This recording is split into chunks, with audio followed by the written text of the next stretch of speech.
Can I make a simple step stool?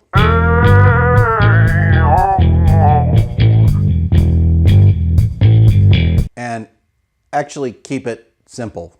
I wanted to use Dowel Joinery for this project, so I picked up a cheap 3/8 inch kit from Harbor Freight.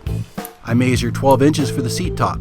I use a block clamp to the rip fence so the piece does not get trapped between the blade and the rip fence and kick back into my face, no matter if you think that'd be an improvement or not. Then I set the length for the steps to be the same as the width of the board, which is a 1x8, so it's 7¼ inches wide. Then I take a piece of 2-inch wide board that I have on hand and cut it 10 inches long for a stretcher. For the sides, I measure in 1 inch on each side and draw diagonals from that mark to the corner on the bottom. Then I come in 2 inches from the bottom on each side.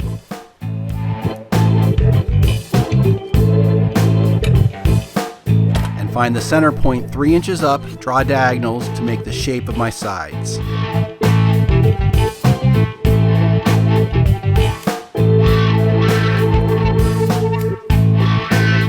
To cut the outside of the sides, I line up the piece with the blade, set the miter gauge to the angle, and make the cut.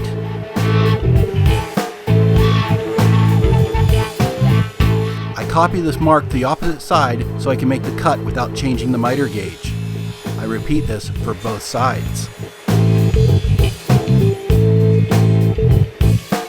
I use the bandsaw to cut the inner pieces out of the sides. The first cut goes really well.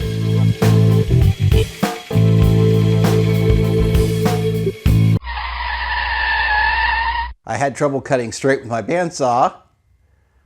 It could be that it's a cheap bandsaw or I stink. I'm gonna go with my normal and blame the tool. I make some wider marks in the sides that don't come to a point so I can cut around my terrible first attempt.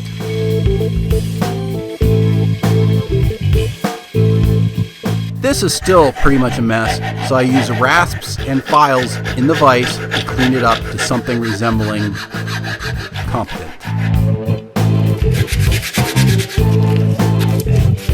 Okay, time to open the dowel kit.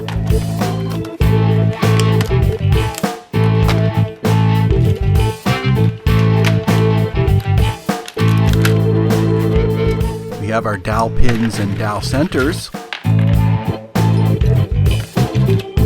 Got the drill bit, and we have a stop collar that we can put on the drill bit. I'm not going to bother using that. I'm just going to use some blue painter's tape with a flag. That'll be just fine. I mark where I want my holes.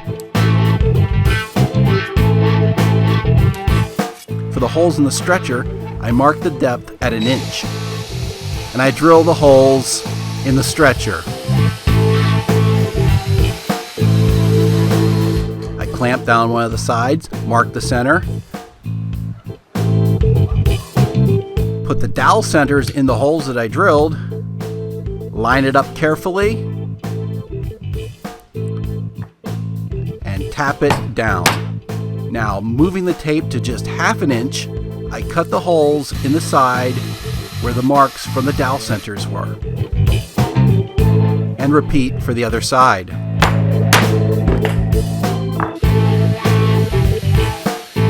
Now I'm dry fitting the sides together with some dowels. I'm marking the top so I can line it up.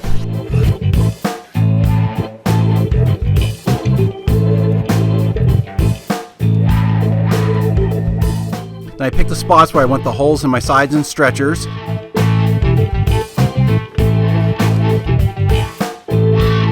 Set my depth back to 1 inch again and drill the holes.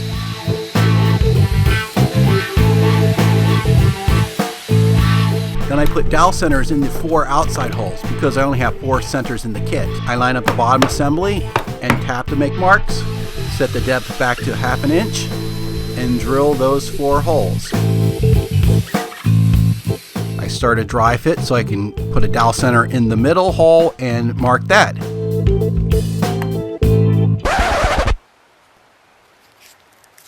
Hey everybody, look what I discovered. Pro tip here. When you take a drill bit and you use a piece of painter's tape to mark it, what you have is that the tape eventually may slip and slide and pull back just like that, you see? And then you drill deeply and drill right through it. So, I make these mistakes so you don't have to. Darn you for mocking me, stock caller! Mocking me! Mocking me! A new top made, I finally drill the hole for the center pin. And my favorite part of the project, as always, is sanding. And sanding. And sanding. I use a 1/4 inch roundover bit to round all the relevant sides.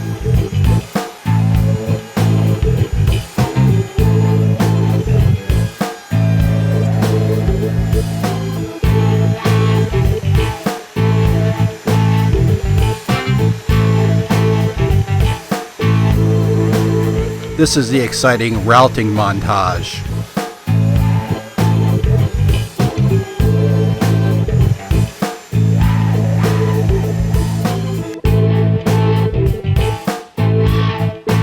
Now I add glue to the holes in the sides and on the pins.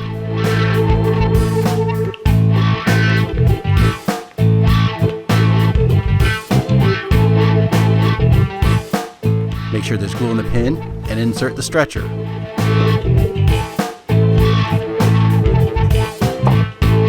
And add glue and pins to the other side.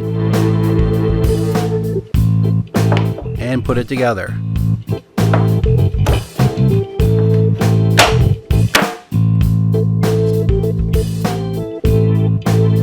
Do something I didn't do and mark the top and the sides very carefully so when you put the top on, you know exactly which way it should go, so small variations on where your holes aren't a problem.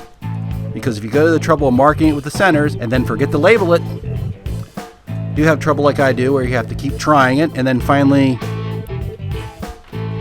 convince it in a little bit.